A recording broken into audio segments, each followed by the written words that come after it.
अस्सलाम वालेकुम। Welcome back to the channel. आज हम हाजिर हुए हैं एक नई स्कॉलरशिप के साथ, एक नई वीडियो के साथ, एक नए कंट्री के साथ। मैंने आप लोगों के लिए एक नया कंट्री डिस्कवर किया है जो कि बहुत ही सस्ता है, बहुत ही जो है ना लो कॉस्ट कंट्री है। वहाँ पे वीज़ा रेशो बहुत ज़्यादा है, वहाँ पे अप्लाई करने के बहुत ज़्यादा चांसेस हैं, स्कॉलरशिप्स अच्छी हैं, यूनिवर्सिटीज़ अच्छी हैं। और सबसे जो अच्छी बात है उस कंट्री की वो है कि वो कंट्री जो है ना वो यूरोप में आता है। लाइक आप जो है ना यूरोपियन स्टैंडर्ड की जो है ना आप स्टडी वहाँ पे हासिल कर सकते हैं उस कंट्री में जाके। तो वीडियो स्टार्ट करने से पहले मैं आप लोगों से रिक्वेस्ट करता जाऊं कि आप मेरे चैनल को सब्सक्राइब कर लें और जो है ना जाके जो है ना मेरा फेसबुक पेज को फॉलो कर लें। मेरा फेसबुक पेज जो है ना वो डिस्क्रिप्शन में मेंशन होता है, इंस्टाग्राम मेंशन होता है, तो मुझे जाके वहाँ पे फॉलो करें। और जो है ना कोई भी आपका मैसेज होता है, कोई भी आपके कमेंट्स होते हैं, मैं डेफिनेटली उसका रिप्लाई करता हूँ। अगर कोई इशू है तो वहाँ आप मुझे डीएम कर सकते हैं। तो चलें जी, वीडियो स्टार्ट करते हैं। आज का जो कंट्री है वो है क्रोएशिया। क्रोएशिया जो है ना वो शेंजन स्टेट का एक कंट्री है। शेंजन स्टेट के बारे में आपको पता ही है कि यूरोप के अंदर ही आता है। पहले जो है ना ये कंट्री यूरोप का हिस्सा था, लेकिन बाद में जो है ना वो शेंजन स्टेट का हिस्सा बन गया। तो बहुत ही अच्छा कंट्री है, बहुत ही सेफेस्ट कंट्री है। अभी 2022 में 2022 के अंदर इस कंट्री को जो है ना वो लेवल 1 का अवार्ड मिला है यूनाइटेड स्टेट्स ऑफ अमेरिका की तरफ से। लेवल 1 का अवार्ड क्या होता है कि जो सेफेस्ट तरीन कंट्री होते हैं ना उनको वो लेवल 1 का अवार्ड देते हैं, ताकि पता चल सके दुनिया को, लोगों को, कि ये कितनी ज़्यादा सेफेस्ट तरीन कंट्री है। तो उस हिसाब से स्टूडेंट्स के लिए, लाइक गर्ल्स के लिए, बॉयज़ के लिए बहुत अच्छा कंट्री है। आप वहाँ पे जाके स्टडी करें, अपॉर्चुनिटीज़ बहुत ज़्यादा हैं, वीज़ा रेशो बहुत ज़्यादा है। तो अब अगर हम बात करते जाएं कि वहाँ की जो स्टडी की कॉस्ट है, उन सारी चीज़ों के बारे में, डॉक्यूमेंट्स के बारे में, और आपको वहाँ पे रिक्वायरमेंट्स क्या हैं, वहाँ पे एलिजिबिलिटी क्राइटेरिया क्या है। सबसे पहले जो हम बात करते जाएं वो है एलिजिबिलिटी क्राइटेरिया।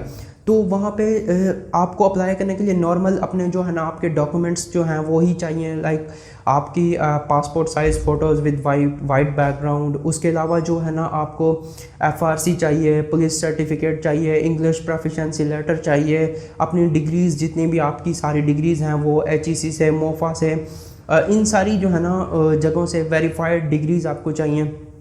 ठीक है, तो ये सारी चीज़ें तो मेन है। आपने कहीं पे भी अप्लाई करना है, किसी भी यूनिवर्सिटी में आपने अप्लाई करना है, तो ये सारे डॉक्यूमेंट्स आपको चाहिए ही चाहिए। ठीक है, तो क्रोएशिया की बात करते जाएं तो ये शेंजन स्टेट का कंट्री है। अगर आप क्रोएशिया का वीज़ा हासिल कर लेते हैं तो आप डेफिनेटली आप पूरे यूरोप का ही वीज़ा हासिल कर लेते हैं।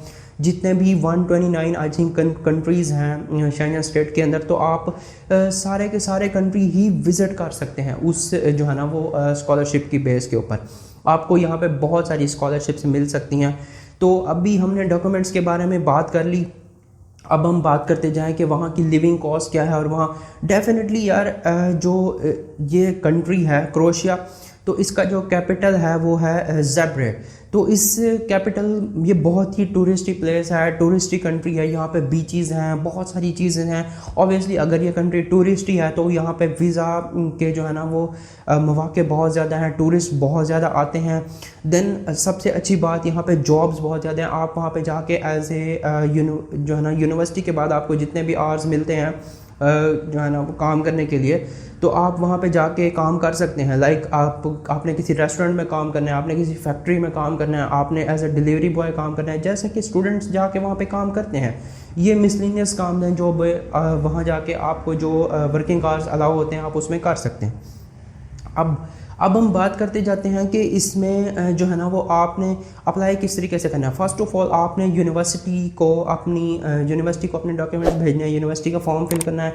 इसमें 2 दफ़ा एडमिशन ओपन होते हैं साल में। लाइक आपने सितंबर इनटेक और आपने जनवरी फेब इनटेक में जो है ना स्प्रिंग इनटेक और फॉल इनटेक, 2 इनटेक्स ही होते हैं। आप उसमें जाके अप्लाई कर सकते हैं। ठीक है, उसके बाद बात आ जाती है कि यहाँ की लिविंग कॉस्ट क्या है। यहाँ की जो लिविंग कॉस्ट है वो बहुत ही कम है, काफ़ी ज़्यादा सस्ता कंट्री है। अगर आपके पास लाइक 300 यूरो टू 400 यूरो हैं मंथली, तो आप यहाँ पे रह सकते हैं। अकोमोडेशन, अपनी हर चीज़, खाना वगैरह उसी जो है ना 200-300 यूरो के अंदर ही अपने सारे एक्सपेंसेस आप बेयर कर सकते हैं। ठीक है, तो बीइंग अ स्टूडेंट उसके लिए इतने ज़्यादा अखराजात नहीं होते, ये कम ही हैं, इतना ज़्यादा नहीं है। बाकी तो आपके ऊपर अपना डिपेंड करता है कि आप किस तरह की लग्जरी लाइफ चाहते हैं और जाके वहाँ पे रह सकते हैं। उसके बाद हम बात करते जाते हैं कि इसमें जो है ना वो यूनिवर्सिटी की कॉस्ट कितनी है। यहाँ पे जितनी भी यूनिवर्सिटीज़ हैं ना, वो उसकी जो कॉस्ट स्टार्ट होती है, लाइक आपकी जो फ़ीस स्टार्ट होती है वो स्टार्ट हो जाती है 1200 यूरो से। 1200 यूरो क्या है यार, ये सालाना फ़ीस है, ये बहुत कम फ़ीस है। डिपेंड करता है कि आप कौन सी यूनिवर्सिटी में अप्लाई कर रहे हैं। मैं आगे जाके यूनिवर्सिटीज़ भी डिस्कस करूंगा आपके साथ के कौन कौन सी जो है ना वो यूनिवर्सिटी इसमें अवेलेबल हैं, ठीक है। तो आप डिफरेंट यूनिवर्सिटी में जाके अप्लाई कर सकते हैं। सबसे जो बड़ी बात आ जाती है या एलिजिबिलिटी क्राइटेरिया कि यहाँ पे कोई आपको आइल्स नहीं रिक्वायर्ड, कोई भी आपको इस तरह का कोई डॉक्यूमेंट आपको रिक्वायर्ड नहीं है। 2.1 CGPA अगर आपका है देन आप अप्लाई कर सकते हैं मास्टर्स के लिए। बैचलर्स के लिए अगर आपके FSC में 55% मार्क्स हैं तो आप अप्लाई कर सकते हैं। अगर और मतलब हम बात करते हैं, सबसे अच्छी बात यह है कि मैट्रिक के बाद भी आप अप्लाई कर सकते हैं। ये डिपेंड करता है आपकी यूनिवर्सिटी के ऊपर। आप यूनिवर्सिटी में के पेज के ऊपर जाएं, वहाँ जाके सेलेक्ट करें कि कौन सी यूनिवर्सिटी मैट्रिक के बाद आपके प्रोग्राम करवा रही है, देन फिर आप वहाँ जाके अप्लाई कर दें। तो मैट्रिक के बाद मतलब ये पहला कंट्री मैंने देखा है कि मैट्रिक के बाद जो कि स्टूडेंट्स को अलाउ कर रहा है कि वहाँ आने के लिए, ठीक है। उसके बाद हम बात करते जाते हैं कि यहाँ की जो है ना वो वीज़ा के लिए अप्लाई किस तरीके से कर सकते हैं या इसके वीज़ा की रेशो। फर्स्ट ऑफ ऑल तो आपने ये सारा प्रोसेस कंप्लीट करना है। आपने यूनिवर्सिटी से एक्सेप्टेंस लेटर लेना है, इंश्योरेंस लेनी है, और इन सारी चीज़ों को कंप्लीट करने के बाद देन आपने अप्लाई करना है वीज़ा के लिए। अब सवाल आ जाता है कि आपने वीज़ा के लिए अप्लाई किस तरीके से करना है, क्योंकि इस कंट्री की भी जो एम्बेसी है वो पाकिस्तान में अवेलेबल नहीं है। तो ये एक बहुत अच्छी बात है पाकिस्तानियों के लिए, क्योंकि अगर आपके लिए यहाँ पे अगर इसकी एम्बेसी नहीं है तो वीज़ा रेशो ऑब्वियसली बहुत ज़्यादा होगी। जो है ना वो आप दुबई में, UAE, ईरान में, दुबई में, टर्की में, कहीं से भी आप जो है ना किसी भी कंसल्टेंट से रब्ता करके अप्लाई कर सकते हैं। अगर आपके कोई रिश्तेदार वगैरह वहाँ पर रहते हैं देन अपना आप वहाँ पर ऑफ़र लेटर उनको दें, अपना केस वहाँ से फाइल करवाएँ और डेफिनेटली आपको एडमिशन मिल जाएगा, वहाँ पर आपका वीज़ा अप्रूव हो जाएगा। और अगर बात आ जाती है बैंक स्टेटमेंट की, तो आपको 4000 से 5000 यूरो की बैंक स्टेटमेंट भी चाहिए इसके लिए, ठीक है। तो ओवरऑल अगर देखा जाए तो ये एक बहुत अच्छा कंट्री है, बहुत सस्ता कंट्री है, वीज़ा रेशो बहुत अच्छी है, स्कॉलरशिप्स भी यहाँ पे अवेलेबल हैं। वहाँ जाके आप स्कॉलरशिप के लिए भी अप्लाई कर सकते हैं। फुली फंडेड भी स्कॉलरशिप्स हैं और पार्शली फंडेड भी स्कॉलरशिप्स हैं जो यूनिवर्सिटी प्रोवाइड करती हैं। अगर हम यूनिवर्सिटीज़ की बात करते जाए तो यहाँ पे डिफरेंट यूनिवर्सिटीज़ हैं, बहुत अच्छी अच्छी यूनिवर्सिटीज़ हैं। लाइक जो इसका कैपिटल है तो वहाँ पे उसी कैपिटल के अंदर ही यूनिवर्सिटी ऑफ अलजबरा है, यूनिवर्सिटी ऑफ ज़ेब्रे है, यूनिवर्सिटी ऑफ स्प्लिट है, जो कि वहाँ पे एक बहुत अच्छी जगह है जहाँ पे बीचेस वगैरह हैं काफ़ी, और काफ़ी टूरिस्टी प्लेस है। वहाँ पे आपको काफ़ी सारे प्रोग्राम्स ऑफ़र हो सकते हैं। आप डेफिनेटली यूनिवर्सिटीज़ की वेबसाइट के ऊपर जाके प्रोग्राम्स अपने सेलेक्ट कर सकते हैं, अप्लाई कर सकते हैं और अपना जो है ना वहाँ से एक्सेप्टेंस लेटर ले सकते हैं। उसके बाद देन आपने सिंपली जो है ना वो एम्बेसी में करना है। तो ये आप सारे प्रोसेस करने के बाद देन आपने अपना केस फाइल करवाना है और अपना वीज़ा हासिल करना है।